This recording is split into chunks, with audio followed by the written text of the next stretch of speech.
Mon fils Émilien fait partie de mes 3 enfants. Dans la nuit du 12 au 13 août 2018, iront les liens. Il a préparé les 3 SMS qu'il a envoyés. Il met j'aurais bien aimé comprendre, tant pis, ce sera pour une autre fois ». Et cette phrase extrêmement mystérieuse, elle nous tourne dans la tête depuis 7 ans. Nous n'avons plus aucune preuve de vie à partir de cette date-là. Et chaque jour, on se repose cette question. Qu'est-ce qu'on aurait dû faire, qu'on n'a pas fait? Qu'est-ce qu'on peut encore faire aujourd'hui? Bonjour à toutes et à tous. Vous le savez, régulièrement sur cette chaîne YouTube, nous allons aborder l'histoire de familles dont l'un des membres aimés a disparu. Nous allons aussi aborder des affaires de crimes non élucidés. Tout ça en collaboration avec l'application BlackTrack que vous retrouvez sur tous les réseaux sociaux. Cette semaine, nous recevons Luc Martin, le père d'Émilien Martin, qui a disparu maintenant il y a 7 ans. On va d'abord faire connaissance de Luc, mais aussi d'Émilien, personnage atypique, hors norme. Et puis Luc va nous raconter dans quelles circonstances Émilien s'est volatilisé quelque part au cours d'un périple assez incroyable. Qui était ce jeune homme? Bonjour et merci de m'accueillir.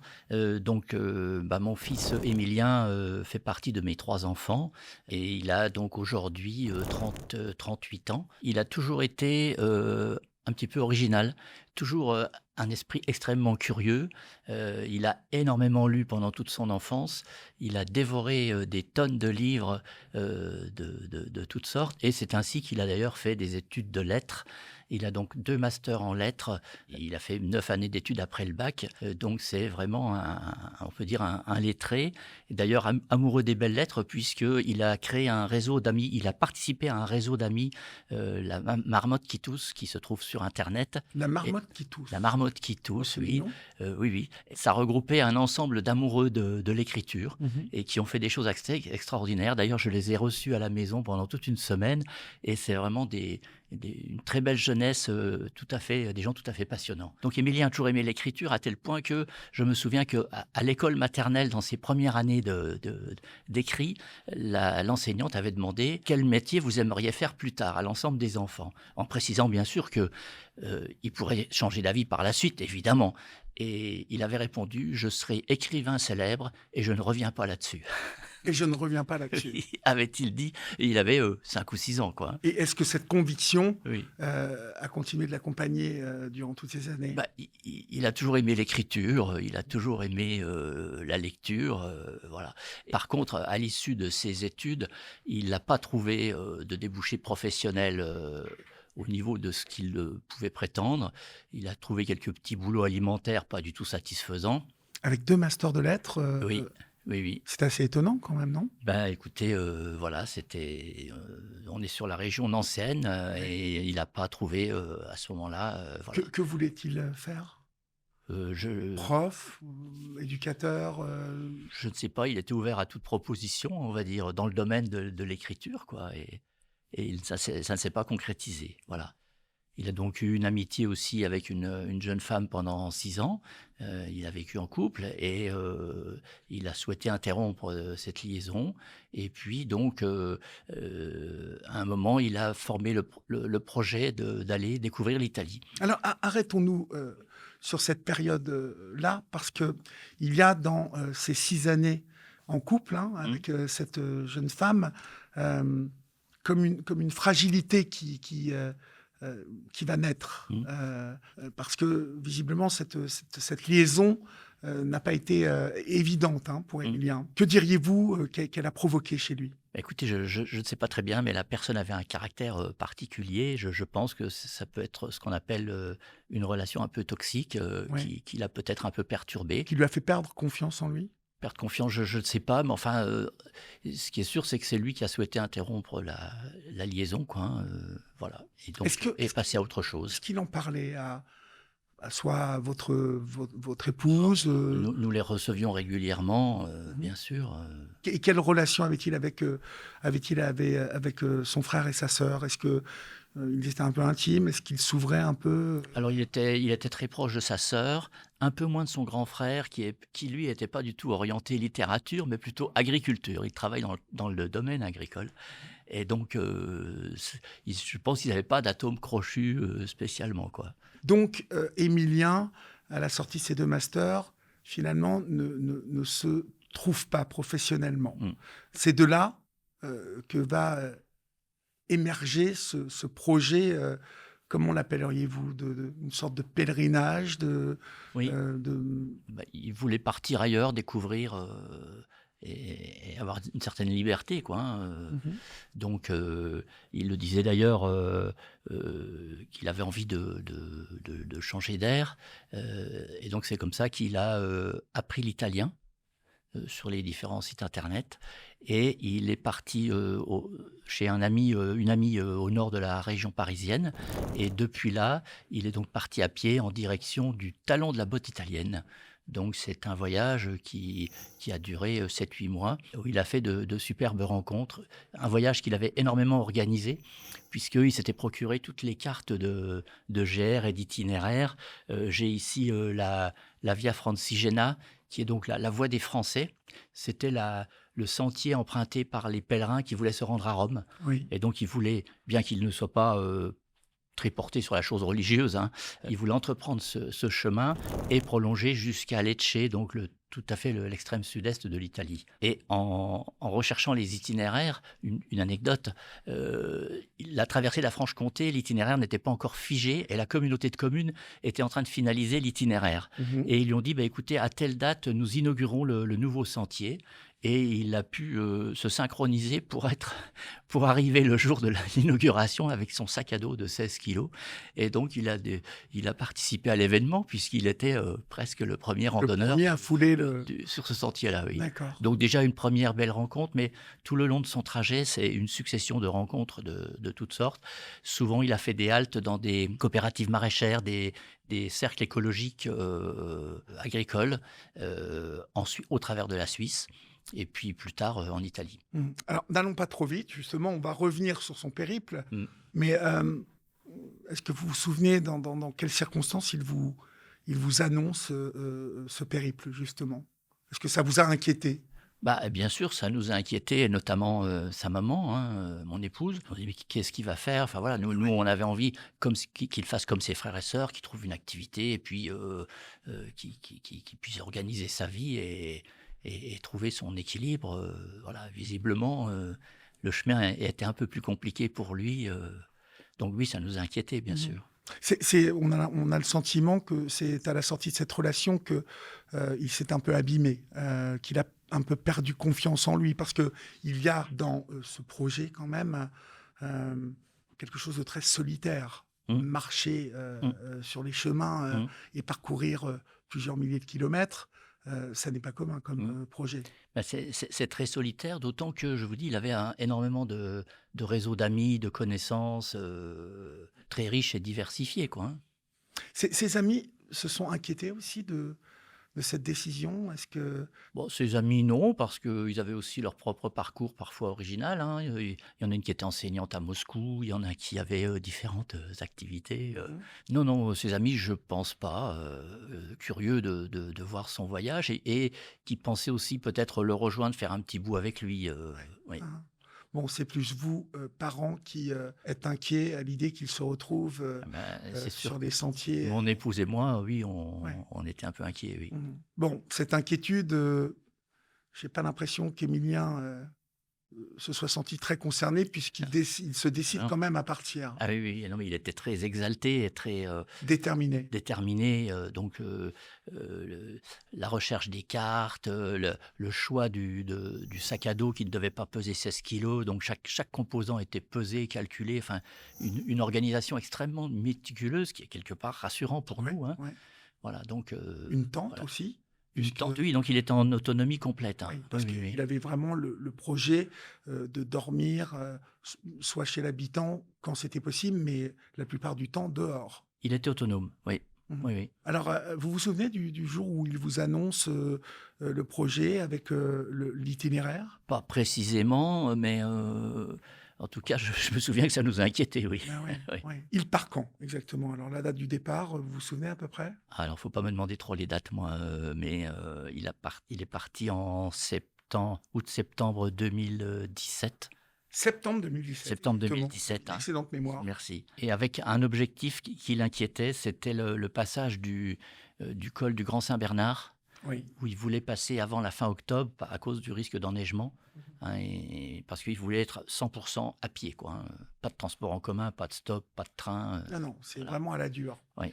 Il faut quand même préciser à celles et ceux qui nous écoutent que c'est un périple de 3700 km qu'il entreprend de faire. Mm. Pourquoi? Puis est-ce qu'il marchait avant?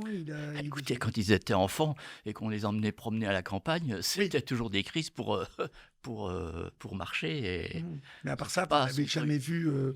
il ne vous a pas déclaré d'un seul coup une passion folle pour le trekking ou quoi que ce soit? Non, c'était pas, on peut pas dire que c'était un grand sportif, hein, voilà. Bon, il avait une bonne forme physique, il est d'une grande taille, voilà. Mais non, pas spécialement. Donc septembre 2017, il part. Mm. Vous avez des nouvelles de lui régulièrement? Comment se comporte-t-il par rapport à vous? Alors, l'idée de départ, s'il voulait abandonner partir sans téléphone portable, et c'est sa maman qui a insisté pour qu'il prenne un petit téléphone tout simple, sans accès Internet, mais au moins pouvoir échanger des SMS. Et donc, il a fini par accepter de prendre ce petit téléphone, et ça nous a permis d'avoir des échanges réguliers. Pas forcément tous les jours, mais tous les quelques jours, il nous disait voilà où je suis.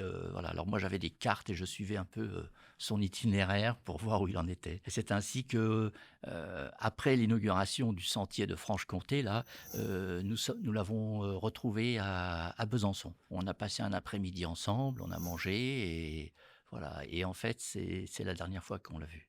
C'est la dernière fois que vous le voyez? Oui. D'accord.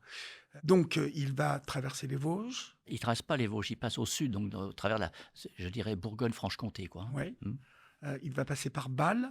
Il passe par, oui, voilà, il traverse la Suisse, le lac Léman, Oui. et il rejoint le col du Grand Saint-Bernard. Et il passe le col du Grand Saint-Bernard. Donc en Suisse, il s'est arrêté dans une coopérative maraîchère écologiste. Voilà. Pendant plusieurs jours, il s'arrête ou... Non. Il a rarement fait des haltes. Il était en mouvement presque tous les jours. D'accord. De quelle manière communique-t-il avec vous? Est-ce qu'il vous raconte un peu ses expériences? Alors, il n'avait pas d'appareil photo, hein, n'est-ce pas? Et donc, il nous envoyait des petits résumés courts, des fois des anecdotes, enfin des choses. Ça pouvait arriver certaines fois qu'il y avait plusieurs petites anecdotes dans la même journée, et puis des fois 4-5 jours sans aucune nouvelle. Voilà. Par contre, quand il croisait quelqu'un qui avait un appareil photo, il leur demandait de nous envoyer quelques photos. Donc, on a quand même des photos un peu de son trajet. Comment était Émilien? Il avait plutôt le contact facile, il était plutôt avenant. Oui, il adorait prendre du contact et échanger avec les gens. Il nous dit, il y a des textes qu'on a retrouvés parce qu'il a échangé avec des journalistes, hein. Oui. Il nous dit ce point que je trouve important. J'ai découvert une chose qui me semble importante. Pour faire de belles rencontres en voyageant, il faut avoir besoin d'aide. Alors même si j'ai souvent le réflexe poli de dire merci, non, ça va, j'essaie d'accepter le plus possible. Je ne peux pas toujours à cause du poids de mon sac à dos. Voilà. Il ne peut pas accepter tout ce que les gens proposent, mais en tout cas, ça devient le prétexte à de belles rencontres. Et effectivement, pour les anecdotes qui nous sont parvenues, on sait qu'il a fait de très belles rencontres qui ont marqué son voyage, quoi. Il a accepté les mains tendues. Il les a des fois un peu provoquées, oui, Ouais. tout à fait. Oui. Et quand on a refait par la suite son trajet, on a pu recontacter des gens qui l'avaient vu et qui gardaient un excellent souvenir de son passage, quoi. Alors, passé ce col du Grand Saint-Bernard, ensuite, direction l'Italie. Donc, il plonge dans l'Italie et il peut commencer à voir s'il a bien compris l'italien. Ouais. Ça n'a pas été... Dans la vallée d'Aos, c'est encore pas terrible. Mais après, il a travaillé son italien. Et après, apparemment, moi je ne parle pas l'italien, mais pour ceux qui le comprennent bien, il avait une bonne aisance oratoire en italien. Dans l'histoire qui nous réunit aujourd'hui, Luc, la rencontre avec ce pays, l'Italie, les Italiens, ce qu'Émilien va y trouver, qui semble l'avoir marqué au point, on le verra, d'envisager difficilement son retour en France. Est-ce que ça, à un moment, il vous le raconte déjà? on a compris qu'il était tombé sous le charme de l'Italie et ça a commencé même presque avant de partir, puisqu'il y a une anecdote amusante.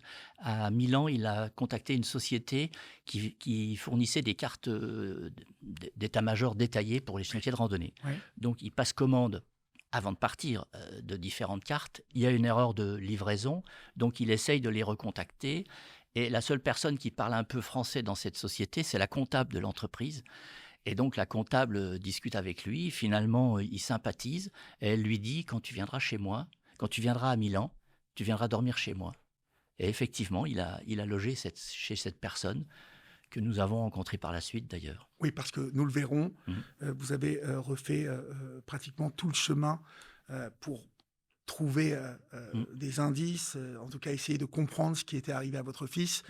Vous avez donc refait le chemin qu'il avait parcouru et rencontré bon nombre de personnes qui avaient croisé le chemin d'Emilien. Qu'est-ce qu'il trouve d'autre en Italie?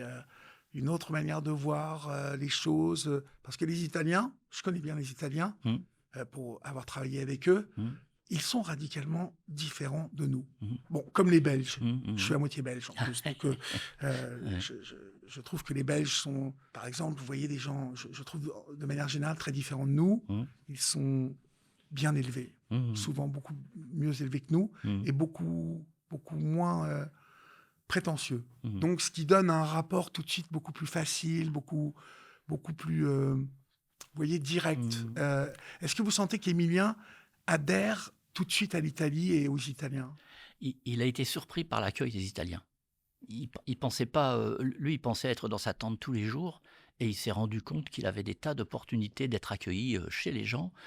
Alors, d'une part, sur le côté religieux dans certains monastères ou dans certains presbytères. Donc, il a pris le pli, parce que c'est ce qui permettait d'approcher le mieux possible les populations. Il a pris le pli quand il arrivait dans un petit village d'aller voir le prêtre qui, en général, l'orientait vers une famille accueillante ou quelqu'un. Et il a fait vraiment de magnifiques rencontres. Je vois pour Noël, par exemple, il l'a passé dans une famille et on a de superbes photos où il est à la table de la famille. Et d'ailleurs, ils lui ont offert une belle paire de chaussettes de marche, de randonnée. Enfin, tout son trajet est perlé comme ça de belles rencontres qu'on a pu vérifier par la suite. Il a rencontré aussi un épicier à un moment. Vous m'avez parlé de cet épicier. Oui, c'est un petit détail, mais c'est marquant. Il arrive un matin dans un petit village où il y a une épicerie. Il a besoin de quelques articles pour se nourrir. Et lorsqu'il amène les articles sur le comptoir pour payer, il n'y a pas trop de clients, j'imagine, et donc il engage la conversation, parce qu'un marcheur en Italie en plein hiver avec un sac à dos de 16 kilos, c'est pas tous les jours qu'il en passe à l'épicerie. Et donc l'épicier discute avec lui, il sympathise longuement, et à la fin l'épicier lui dit: écoute, je t'offre tout ça, tu le prends, mais tu m'enverras une carte postale. Eh ben, je peux vous dire que on a retrouvé la trace de cet épicier, et il nous a assuré qu'un mois plus tard, il a reçu une carte postale d'Emilien avec un petit mot élégant comme Emilien savait les faire. Emilien était élégant, Emilien était bien élevé, Emilien était un garçon qu'on peut dire ultra sensible, oui, peut-être, peut-être trop. Ouais. Est-ce que vous diriez qu'il avait une certaine naïveté quant à justement au loup? Parce que dans cette société, bien évidemment, il y a beaucoup de gens qui vous tendent la main. Mais il faut évidemment aussi se méfier d'autres individus qui peuvent être parfois mal intentionnés. Est-ce qu'il avait un peu un côté naïf? Naïf, je ne sais pas. Enfin, peut-être qu'il se faisait beaucoup d'illusions sur certaines choses, oui. Non, mais la littérature peut amener parfois, vous savez, à idéaliser un monde, voir tous les hommes beaux et gentils. Il n'avait pas un côté un peu comme ça, idéaliste? Alors, avant de partir, il a eu une période où il avait fait beaucoup de woofing, ce qu'on appelle du woofing, terme anglais pour expliquer ce que font les gens qui viennent aider dans certaines fermes, gratuitement, en échange du gîte et du couvert. Ça s'appelle le woofing? Ça s'appelle le woofing. On pourrait appeler ça une forme pas d'esclavage moderne, mais enfin bon... En tout cas, je trouve que c'est un machin pour bien exploiter les braves jeunes sympas. Mais ça, c'est mon avis personnel. Et donc, vous voyez, il était intéressé par il y a une générosité chez lui qui est forte et marquante, quoi. C'est ce que je retiens, quoi. Que savez-vous de plus de son périple en Italie qui a pu vous marquer? Y a-t-il d'autres rencontres qui vous ont marqué ou des choses qui se sont passées qui n'ont pas été non plus spécifiquement agréables. Je sais que Alors, vous... il a eu, je vous dis, que de belles rencontres, sauf une. Et c'est vraiment la seule anecdote négative. C'est en traversant la Calabre. Il faisait des grandes journées de marche, hein, Oui, et il s'était un peu égaré. Il était surpris par la nuit, et donc il plante sa tente un peu n'importe où, sans trop savoir où, presque dans le noir, hein. Et au réveil, eh ben, il est dans le verger d'un propriétaire qui n'est pas content du tout, qui sort son fusil et qui court après lui, qui le menace. L'entourage de ce monsieur essaye de le calmer, lui reprend son fusil quand même. Il saisit un bâton, alors le monsieur, et il a frappé mon fils, quoi. Et pendant ce temps-là, mon fils, il remballe à toute vitesse sa tente pour déguerpir. Voilà. C'est le seul, je dirais, événement négatif qui nous est parvenu de tout son trajet, quoi. je crois savoir aussi que l'apparence d'Emilien, Ah oui. grand, élancé, mais Mhm. avec quand même une coupe de cheveux aussi reconnaissable peut-être que la Mhm. mienne, voire plus, Mhm. parce qu'il avait une Pire. sorte d'Iroquois. Pire. Je vous remercie. Alors, il a souvent aimé changer de coiffure, hein. Ouais, Et donc, dans ce moment-là, il est rasé un peu sur le côté, avec les cheveux un peu longs sur le haut du crâne. d'accord. Et puis, le port du sac à dos, en plein hiver, en Italie, quelqu'un qui marche à pied, ça attire forcément l'attention, y compris des forces de l'ordre. Donc, c'est comme ça qu'il a été interpellé à 8 reprises par les forces de l'ordre, Ouais. qui à chaque fois le bloquent un certain temps, consultent le fichier central pour savoir si c'est pas un individu dangereux et Oui. recherché. Ou en fuite. Les passants, c'est souvent en milieu urbain, donc les passants s'arrêtent, regardent, et là il subit le regard des gens qui se disent c'est quoi ce voyou, c'est quoi ce loupard, voilà. Et ça l'a blessé. Vous savez, je vous interromps, mais j'en profite pour vous dire que ce type de situation, Hum, moi, me choque énormément. hum, hum, Lorsqu'à Paris, je suis en moto, moi, donc hum, je me balade hum, et je vois des contrôles hum, faits par la police. hum, Et je suis toujours gêné de voir que la police ne prend pas hum, le soin de se décaler un peu, de se mettre dans un endroit euh, discret hum. pour que justement la personne qui est contrôlée ne soit pas à la vue de tout le monde. Hum. Parce que c'est extrêmement Ah dégradant. oui. Parce que pendant quelques minutes, vous vous retrouvez Hum, les mains sur le mur, hum, fouillé, palpé comme hum. le dernier des vauriens. Bah oui. Et ça, vous dites qu'il l'a très mal vécu. Il l'a mal vécu d'ailleurs à tel point, c'est qu'il nous a envoyé un petit colis dans ces moments-là, dans lequel il avait acheté trois petites statuettes en argile, l'une qui représentait un prêtre et quelque part le monde religieux qu'il a accueilli, un autre le policier, le policier italien, et le troisième c'est l'arlequin. Donc avec ce costume coloré de l'arlequin, et alors je pense qu'il se considérait comme l'arlequin de l'aventure, quoi. D'accord. Voilà. Mais par contre, cette interpellation régulière des gendarmes nous a permis de vérifier quand même l'exactitude de tout ce que nous avait raconté Émilien. Oui. Et dans le fichier de la police italienne, il y a ils ont trace de 6 dates d'interpellation. Donc on voit l'itinéraire dans le fichier de la gendarmerie italienne. Voilà. Ce qui vous a permis ensuite de refaire ce chemin. Mmh. L'heure du retour en France sonne pour Émilien. Mais là encore, il va changer ses plans. Au lieu de revenir en train, il décide de revenir un peu bateau, par la Sicile, la Corse. Pourquoi ce changement à cette époque?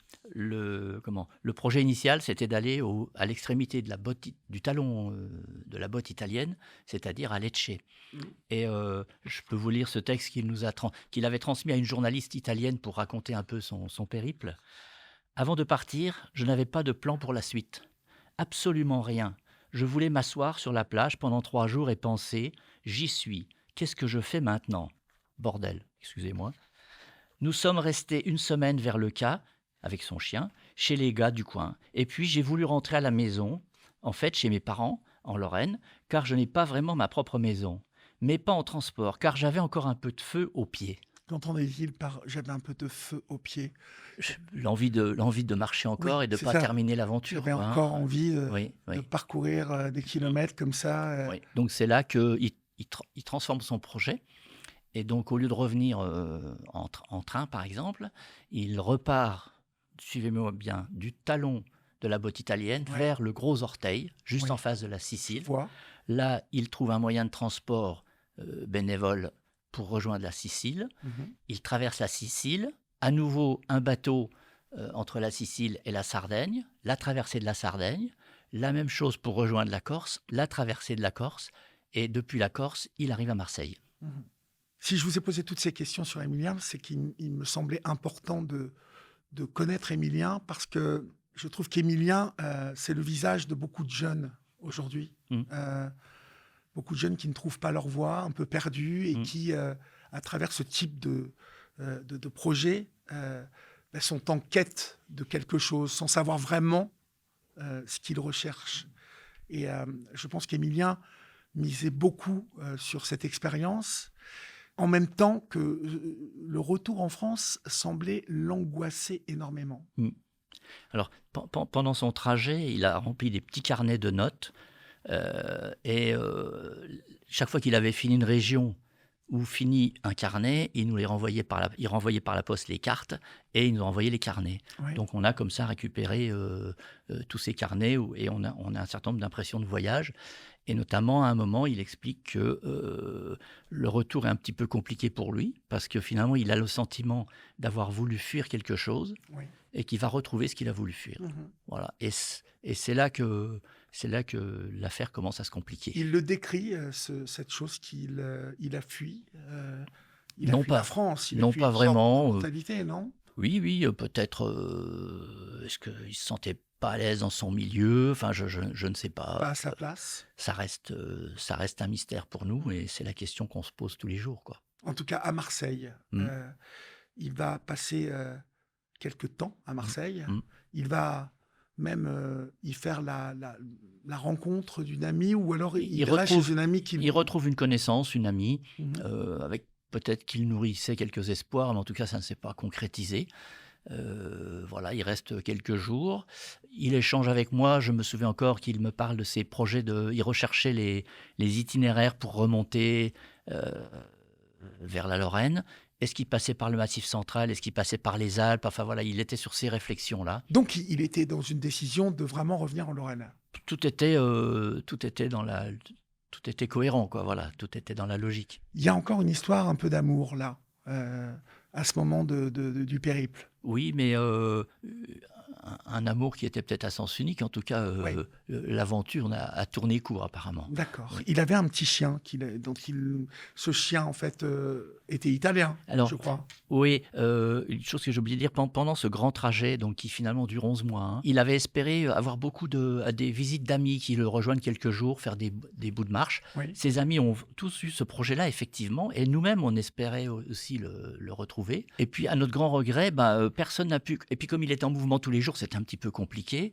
Notre emploi du temps, on n'y a peut-être pas suffisamment prêté attention. Enfin, il n'a pas eu, à part notre visite à Besançon, il n'a pas eu de retrouvailles tout le long du trajet. Donc, une certaine solitude. Personne n'est venu.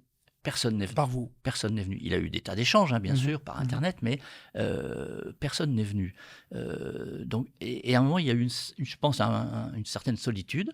Et donc, il a souhaité adopter un petit chien qu'il a fait vacciner, qu'il a amené chez le vétérinaire. Enfin, voilà. Et puis, comme le chien était tout petit, il avait même pris un sac pour porter pour porter le chien, parce que le chien ne supportait pas les 30 km par jour. Il ne tenait pas la distance. Il ne tenait pas la distance, le chien, surtout dans les premiers mois, quoi. Ouais. Ce chien, il va le laisser à Marseille. Alors voilà, ça casse, quoi. À Marseille, il y a quelque chose qui se passe. Il y a quelque chose qui se brise Ouais.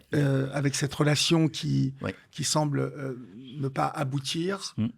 Dans la nuit du 12 au 13 août 2018, iront les liens. Et d'ailleurs, c'est la dernière page de son carnet que nous avons retrouvé, dans lequel il a préparé les 3 SMS qu'il a envoyés. Donc, il en envoie un à son ami de confiance pour lui transmettre ses codes d'accès sur Internet. Il y en a un qu'il envoie à l'ami qui l'hébergeait à Marseille pour lui dire « Tu n'y es pour rien, ne t'inquiète pas, c'est pas toi ». Et puis un à mon épouse, dans lequel il met J'aurais bien aimé comprendre, tant pis, ce sera pour une autre fois ». Et une autre fois, entre guillemets. Et cette phrase extrêmement mystérieuse, elle nous tourne dans la tête depuis 7 ans Oui. et on n'a pas d'explication. Alors, elle vous tourne dans la tête depuis 7 ans, mais revenons dans ce moment précis où vous recevez ce SMS qui a dû fortement vous inquiéter. Oui, Là, je suppose que vous commencez à chercher à avoir de ces nouvelles. le 13 au matin, on lit ce SMS. Oui, À ce moment-là, son ami de confiance nous téléphone en disant qu'est-ce qui se passe. Il vient de m'envoyer son code d'accès à tout son oui, son, ses son- mails, son sa Google banque, Drive, oui, son tout, téléphone, tout. tout. Donc là, ça commence à nous inquiéter un peu. Et puis vers 10 heures du matin, je reçois un appel, Émilien, mon fils, Oui, un appel. Je décroche, je dis ah bah ça y est, on va avoir des explications. oui. Et en fait, c'est une employée du jardin public de Menton qui nous dit voilà, je viens de trouver un téléphone portable sur une table. Donc j'appelle le dernier message transmis. C'était donc le SMS à sa maman. Et elle nous dit bah il y a un téléphone portable, il y a une sacoche avec donc ce fameux dernier carnet et puis sa carte de crédit. Il avait encore un petit peu sur son compte. Euh, et donc là, l'inquiétude a été maximum. On est allé déposer, alerter la gendarmerie, notre gendarmerie locale. On a engagé des tas de recherches. Mhm. Et c'est à ce moment-là que des amis que je côtoyais dans une association sont venus se mettre complètement à ma disposition. Donc mes amis Anno, qui ont eux-mêmes vécu une tragédie par le passé et qui ont souhaité m'aider. Et ils m'aident encore aujourd'hui énormément pour toutes nos démarches. Et donc, on a engagé une foultitude de recherches dans tous les sens, les hôpitaux, les morgues, les sites d'urgence, enfin tout ce qu'on peut imaginer. Oui, là-bas Et dans on le ne savait sud. pas, là-bas dans le sud, et on ne savait pas si il lui était arrivé quelque chose, il s'était fait voler ses affaires à Marseille, ou si lui-même était à Menton. Oui. Donc, on n'osait pas partir ou à Menton ou à Marseille. Mhm. Et il y a une de ses amies qui s'est rendue à Menton et qui, pendant 2 jours, a fait des recherches toute seule à Menton. Et c'est là qu'elle a trouvé la trace d'Émilien, notamment par une vidéosurveillance dans un magasin, une petite supérette. Oui. Et donc là, on a su que c'était bien Émilien qui était à Menton. Donc nous sommes partis avec nos amis à nous. Nous sommes partis à Menton et on a été pendant une semaine à faire des recherches, à rencontrer la police locale qui a été extrêmement constructive avec nous. On est allé aussi à Vintimille. Oui, parce qu'à Menton, il Et faut c'est tout préciser à toutes celles et ceux qui, comme moi, ne sont pas très bons Oui. en géographie, Oui. c'est qu'on est à proximité de l'Italie. Voilà, c'est la dernière commune avant de passer en Italie. Et de l'autre côté, c'est Vintimille. Et on a rencontré aussi la police italienne à Vintimille. Et il se trouve que ce soir-là du 13, ils sont intervenus avec la Croix-Rouge pour soigner Émilien, qui avait eu une coupure à la main, une petite coupure. Ils l'ont soigné. Il n'a pas voulu avoir d'autres soins et il est reparti. D'accord. Voilà, la dernière trace, c'est le 13 au soir, la dernière trace que nous avons d'Émilien. La dernière trace d'Émilien, le 13 au soir, avec cette police italienne et la Croix-Rouge qui le soigne pour cette coupure. À partir de ce moment-là, plus personne ne verra Émilien. Nous n'avons plus aucune preuve de vie à partir de cette date-là. C'était il y a 7 ans. Mhm. Lorsqu'on se retrouve dans cette situation, Luc, quelles sont les premières questions qui viennent? Qu'est-ce qu'on peut faire? Qu'est-ce qu'on peut faire? Qu'est-ce qu'on peut faire? Et chaque jour, on se repose cette question. Qu'est-ce qu'on aurait dû faire, qu'on n'a pas fait? Qu'est-ce qu'on peut encore faire aujourd'hui?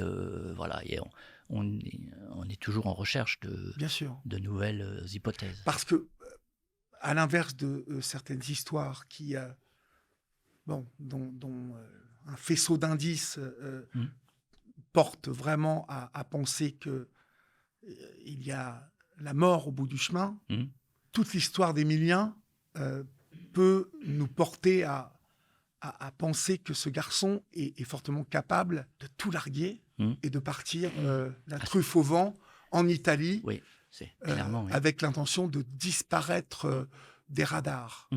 Est-ce que c'est possible, ça? Oui, c'est possible. Et d'ailleurs, j'ai oublié de le préciser, ces 3 SMS, en haut de la page, il a précisé la 25e heure. C'est un roman où justement quelqu'un organise sa disparition. Ah bah, expliquez-moi ça vous ne m'en aviez pas parlé. C'est quoi cette histoire de 25e heure? Eh ben, je ne sais pas trop moi-même. Il y a un roman qui existe sur la 25e heure Oui. où le héros organise sa disparition et repart vers une nouvelle vie, quoi. repart vers une nouvelle Oui.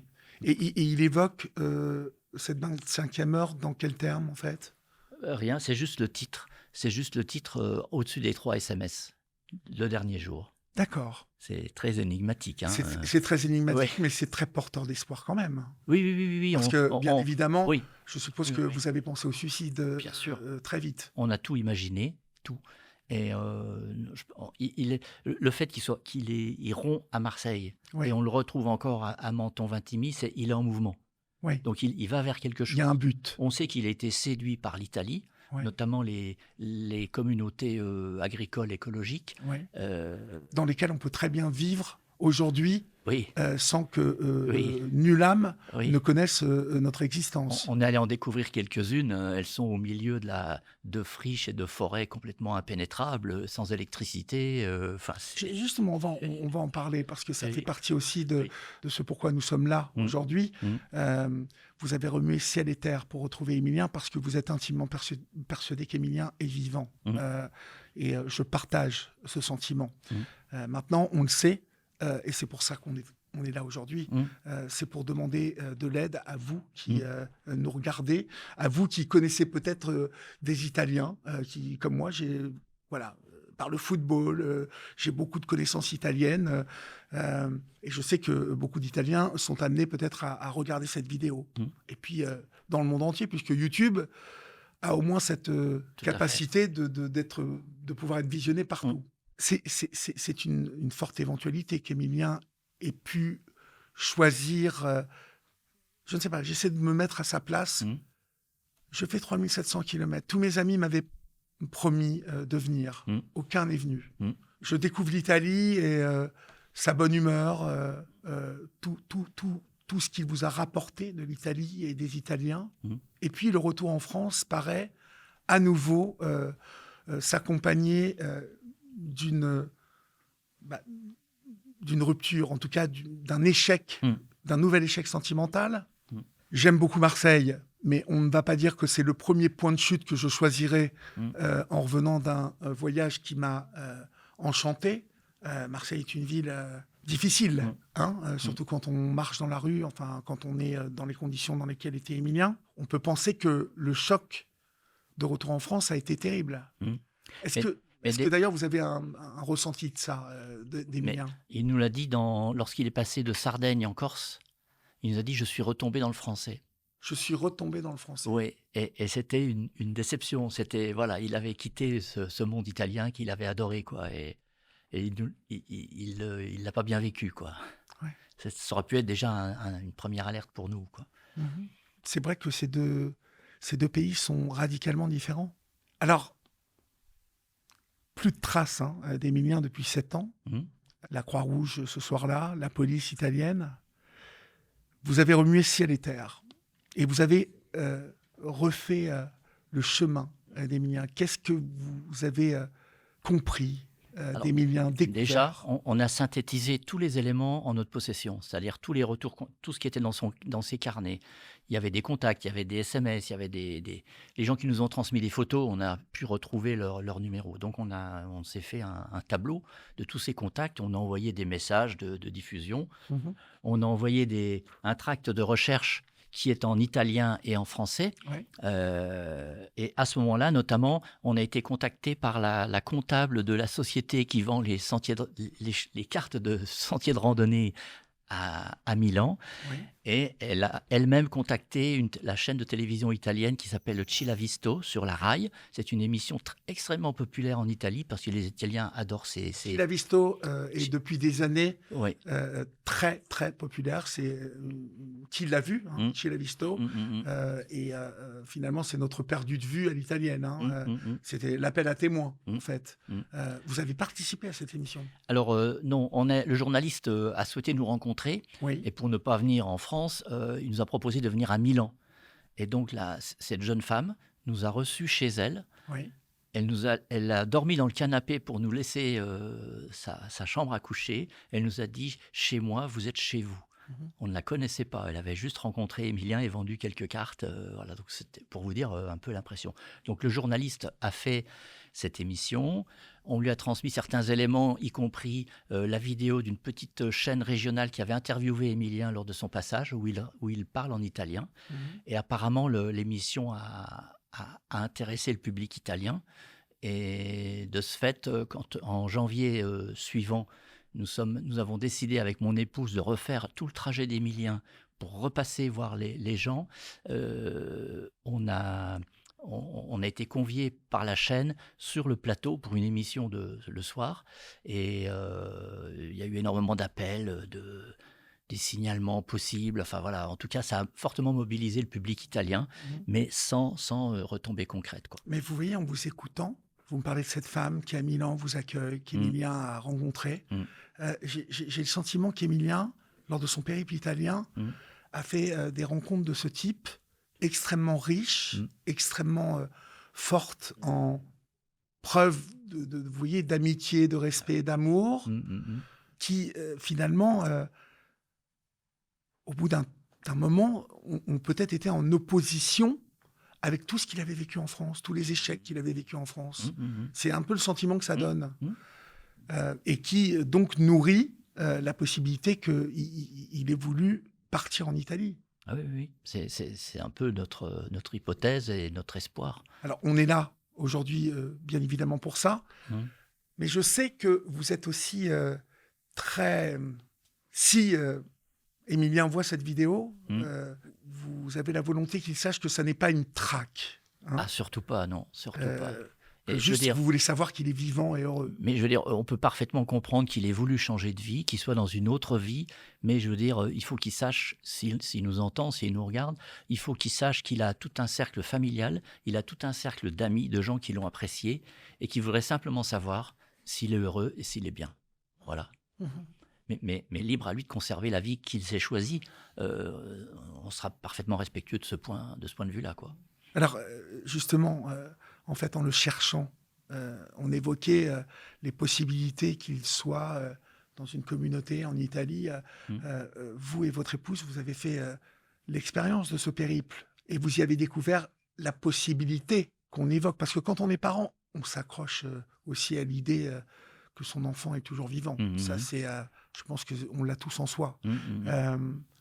Mais qu'avez-vous découvert en Italie, justement On a trouvé toutes ces personnes qui avaient été ravies de le rencontrer, de l'accueillir, qui en avaient souvenir. Enfin, on a traversé l'Italie comme ça, d'Aoste jusqu'à Lecce, en retrouvant tous ces points de passage. Et on a pu regarder les photos souvenirs que les gens avaient. Enfin, voilà. Mais personne ne l'a revu depuis sa disparition. Mais vous m'avez dit aussi avoir... étaient dans des communautés éloignées, reculées. Ah oui, coupées de tout. Oui. Coupées de tout. Oui, parce que je ne connais pas, moi, ça. Oui. Alors, c'est des mouvements assez relativement répandus en Italie. Notamment, il y a un organisme qui s'appelle les Elfes. Ils ont un certain nombre de communautés, mais ils vivent, je dirais, un peu en marge, hein, en autonomie, plus ou moins en autonomie. Je pense qu'ils n'ont pas de tracteur, enfin ils cultivent à la main, ils n'ont pas d'électricité, ils occupent des ruines abandonnées dans des zones désertiques. Les elfes ont décidé de couper avec le monde matérialiste. Oui. Donc on en a rencontré plusieurs, enfin, quelques-unes quoi. Et aimablement ils nous ont assuré qu'ils ne l'avaient pas vu, mais voilà, peut-être qu'ils peuvent être discrets et ne pas nous le dire quoi. Voilà, donc voilà. C'est dans vos hypothèses qu'Émilien ait pu décider de couper toute relation, en tout cas tout lien qui le ramenait à son histoire en France? Ah ben, clairement, oui. Pour moi, c'est l'hypothèse la plus probable, quoi. C'est-à-dire qu'il est quelque part dans le sud-est de la France ou en Italie, dans une communauté vivant isolément. Et je pense qu'il ne bouge pas puisqu'il n'a pas été réinterpellé par la police depuis. Voilà, je pense qu'il est dans un milieu un peu fermé qu'il a choisi d'occuper. Est-ce que vous avez poussé plus loin vos recherches? Parce que il me semble qu'à un moment, j'ai vu passer le nom de la Grèce dans vos recherches. Alors, effectivement, dans un de ses carnets, il réfléchit sur, il prend des notes sur qu'est-ce que je pourrais faire après, et pourquoi pas la Grèce? Voilà, il y a cette hypothèse et rien que sur cette très faible hypothèse, hein, je l'avoue, l'année suivante, donc en 2020, avec mon épouse, on est allé une semaine à Athènes.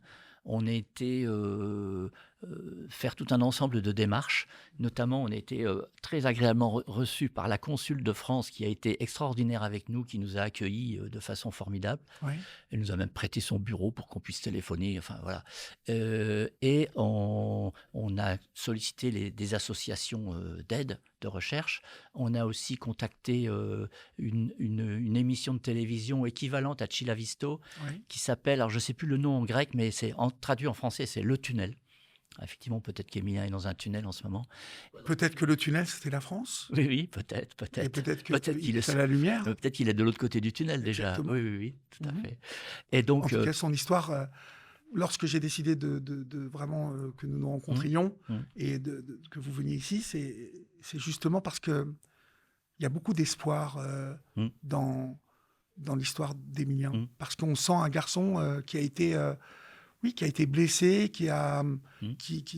sa période en France n'a pas été satisfaisante pour lui. Elle a été souvent Hum. parsemée De déception. de déception. Hum. Et on a l'impression qu'à partir du moment où ce périple voilà, découle comme ça vers l'Italie, et Hum. on a l'impression qu'il rencontre le bonheur là-bas et qu'il découvre Ah, je pense. les hommes. Hum, hum, Il vous l'a écrit dans ses carnets. Oui, oui, tout à fait. Donc l'éventualité de retrouver cela est comme une renaissance, parce que là encore, je fais appel à la littérature et au littéraire qu'il était, et donc à toute sa connaissance de ce que peut être une renaissance, lâcher tout et couper toute trace. Et c'est quelque chose, en tout cas, auquel vous croyez aujourd'hui, vous, Ah bah, Luc. pour moi, c'est l'hypothèse la plus plausible et j'espère qu'il est sorti du tunnel. Oui. Mhm. Votre épouse partage le même sentiment que vous? Oui, on a le même espoir et on est dans la même recherche en se disant régulièrement qu'est-ce qu'on peut faire de plus, qu'est-ce qu'on peut encore, voilà. Et puis on est entouré d'amis qui nous soutiennent et qui sont un vrai réconfort pour nous. Je les ai cités tout à l'heure et vraiment c'est important et quelque part, enfin, cette aventure qui est bon, c'est un drame familial pour nous, hein, mais quelque part, on a fait des magnifiques découvertes, on a rencontré des gens assez extraordinaires. C'est aussi pour nous une démarche, pas facile. Oui. C'est grâce à Émilien, Oui. quelque part, que votre vie, parce que ça, j'y ai pensé aussi Oui, oui. lorsque j'ai découvert votre histoire, Mmh. j'ai le sentiment que votre vie a pris une tournure et un enrichissement humain décuplé Ouais, ouais, euh, absolument, oui. dans la douleur Mmh, aussi. mmh, mmh, mmh. Mmh. Donc si vous savez quelque chose, n'hésitez pas. Vous nous écrivez à l'adresse mail qui s'inscrit avec cette vidéo. Vous écrivez à Black Track ou à la gendarmerie. C'est la gendarmerie qui était à Nancy lorsque vous allez les voir en premier. Ce sont les gendarmes ou les policiers? Alors, les gendarmes qui transmettent au procureur de Nancy, qui a transmis au procureur de Nice. Donc aujourd'hui, c'est le procureur de Nice qui, au bout d'un an, a fini par classer l'affaire sans suite, parce que pour lui, c'est un départ volontaire d'un adulte. Donc ce n'est pas une disparition inquiétante. Voilà. Le procureur de Nice donc Oui, a conclu sur au bout d'un an, un oui. départ Oui, volontaire. oui, oui. Mhm. Ce qui est pas complètement faux, hein, d'ailleurs, hein. Par contre, nous venons de faire une démarche importante et j'espère qu'elle aboutira. On a appris qu'il existait maintenant un fichier ADN des personnes disparues. Oui. Et ça, c'est quelque chose d'assez nouveau. D'ailleurs, quand j'ai demandé à la gendarmerie locale, ils m'ont dit non, ça n'existe pas. Bon. Et donc, Tout le monde, enfin, ils sont pas encore tout à fait au point, oui, hein, mais ça va venir. oui, oui, ça va Vous savez venir. qu'en France, Et donc, avec- il faut- j'ai écrit au procureur il y a quelques jours avec mon épouse, on a fait un courrier commun, et en demandant à ce que l'ADN de notre fils puisse être enregistré. Et puisqu'on a encore chez nous des affaires qui n'ont pas été qui sont encore intactes depuis son transport, ou éventuellement notre ADN à nous deux parce qu'on peut revérifier la Oui, filiation, recouper. et ça permettrait peut-être d'enrichir le fichier de personnes disparues ou d'autres hypothèses, quoi. Mhm. Est-ce qu'on arrive, en tant que père ou en tant que mère, à sentir des choses, à avoir une intuition forte lorsqu'on traverse une, une épreuve comme celle-ci, où c'est compliqué d'avoir...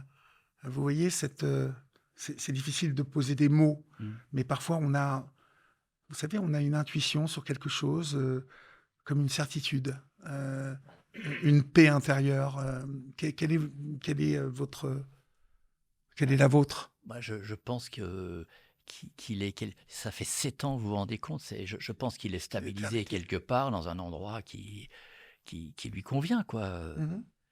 Mais on serait tellement heureux de savoir qu'il y est bien, que ça nous suffirait largement, quoi, hein, voilà. Ce que je vous souhaite, c'est d'être un jour, de découvrir que vous êtes grand-père et grand-mère, Voilà, voilà. et qu'il arrive avec des Je bambinos et des Oui, bambinas. Voilà, oui. c'est... Alors, quand Émilien a disparu, j'étais grand-père. Nous étions grand-père oui, d'un enfant. oui. Maintenant, nous sommes grand-père de 4 enfants. Donc, il a 3 petits-neveux à découvrir, Bon, vous voyez, et qui sont on leur parle de leur tonton, et ils seront ravis de l'accueillir. c'est très important de continuer à parler d'Emilien. Absolument. Merci d'être passé nous voir. C'est moi qui vous remercie, Olivier. Merci beaucoup. Et bien évidemment, nous vous ferons signe si nous avons la moindre information. Vous qui nous regardez, je vous le répète, si vous voulez nous donner des informations concernant Emilien, si vous savez quelque chose, vous nous écrivez ici à l'adresse mail, mais vous pouvez aussi écrire à BlackTrack, et bien évidemment, nous reporterons ces éléments à Luc et à sa famille. Et bien évidemment, Emilien, si vous nous regardez, on vous souhaite bien évidemment tout le bonheur du monde, comme dit la chanson. Mais n'oubliez pas qu'il y a des gens qui vous aiment, et qu'un petit signe serait peut-être comme la bouffée d'air que vous avez sûrement découvert aujourd'hui. Donc on compte sur vous. Voilà, c'en est fini pour aujourd'hui. J'ai été ravi de passer ce moment avec vous. Et puis, bien évidemment, abonnez-vous à notre chaîne YouTube. Et si vous voulez être mis au courant de la prochaine vidéo, il y a une petite cloche. Eh bien, vous cliquez dessus et comme ça, vous serez au courant. Salut!